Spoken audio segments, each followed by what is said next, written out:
Welcome to The Author Show, where we present new authors and books. From fiction to self-help and everything in between, you'll find it all here. To watch the TV version of our program, visit authorswebtv.com. That's authorswebtv.com. And now, let the show begin.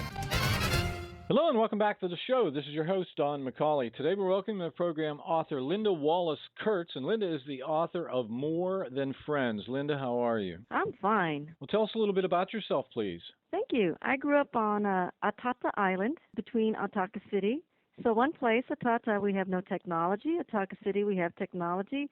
So as a kid, I loved what technology could do for me, and I also learned how to survive without anything. Well, tell us about your book. The book, More Than Friends, is a book for middle school kids, upper elementary school kids, and high school kids. It's a story about a bully who's been at it for years against another child who has a disability. And unfortunately, one day, Tyler, our bully, finds out that his older brother, the golden boy, the boy that's supposed to go on into the NFL and make millions and find fame, is now permanently disabled, and this turns his world around. Now, who did you write your book for specifically? I wrote my book for younger people, school-age kids. I wanted to take what we could do in lessons and put it in story format because I believe stories are more powerful than any informational reading could ever be, and it's more interesting. Now, could you say there's any type of central message or perhaps underlying theme that you could say runs throughout the book? Yes, definitely. The theme is challenge and change, and it occurs both for Tyler, his older brother Tom, who's permanently disabled, and for our child, Larry, with the disability. You see, Larry goes through radical surgery and comes out learning to walk without leg braces. If you had to choose, what would you say is the single most important idea you're sharing in your book that's really going to add value to the reader's life? I'd have to say perspective. We get these perspectives by going into the characters' heads and actually hearing their thoughts, reading their thoughts, and seeing why they do what they do. And when faced with challenges and struggles, the roads they choose, the choices they make, and how it affects their relationships. Why did you choose this particular genre? I love life and I love being around people. I have seen all kinds of people all my life.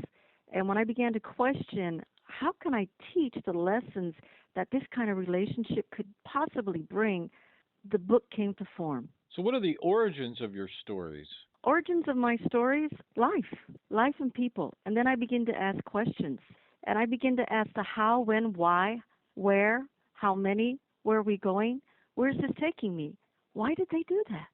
That creates the characters' perspectives, and it drives the relationships and the choices they make, which makes for fine reading when you put it all together and the great spin you can take off into books. Where do you get your ideas? Again, from just simply living life and listening to the people around me. People, I think, are the most fantastic book carriers of all. If you could actually take people and ask them to write about themselves, you would have fantastic stories. But unfortunately, not everybody can sit down and write about themselves, nor would they want to. And so that's where we come in, the writers. We write stories about the people we know and the possibilities of where their lives could go once we fictionalize those people. Have you written other books?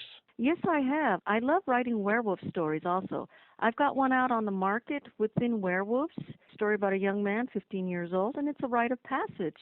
And I have one coming up, another werewolf book, Werewolf for God, and that questions werewolves and their religious values and how they embrace them. What is it that makes werewolves important to your writing? Well, think about it. Werewolves are really symbolic of human beings. They are really us, but hyped up with superpowers.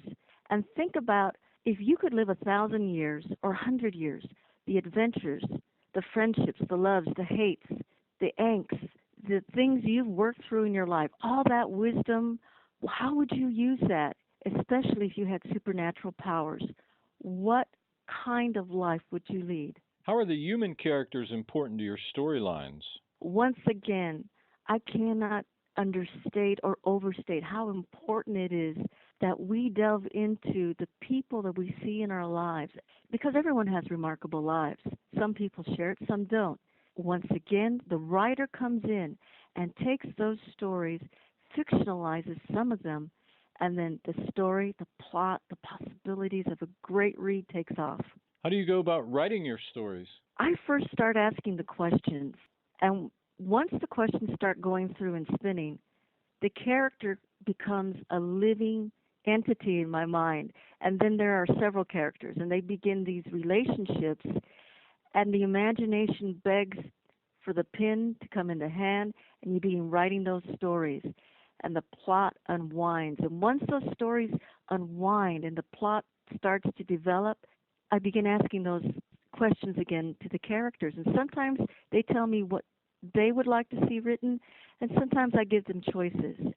And as the story nears the ending and the resolution, the end comes up, I want to tie everything up, what they have to teach us, the lessons and the epiphanies that they have discovered, and revealing the truths about us. Do you have a formula for writing? Actually, I have several notebooks that I take around with me, and little grains and seeds plant themselves, and I write here and there. And once again, when that imagination takes off, I can't stop writing. I'll write for hours at a time. Time goes by. It gets to the point where I have to get up at 1 o'clock before I go to work. I have to get those ideas down. That story has to come out. If it doesn't, it snags you. It wants to develop itself. It needs to be, and it becomes an entity in its own right. What's been your most rewarding experience since publishing your books?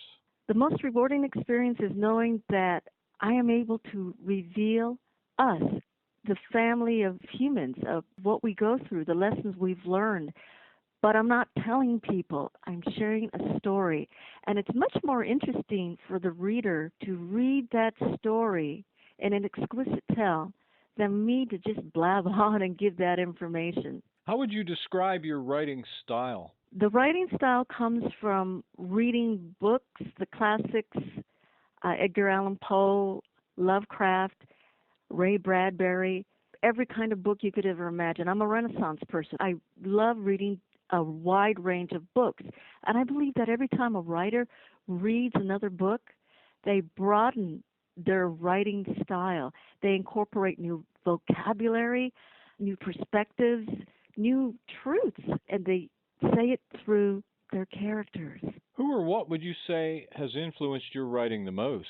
Once again, I'd have to go back to what you just asked me.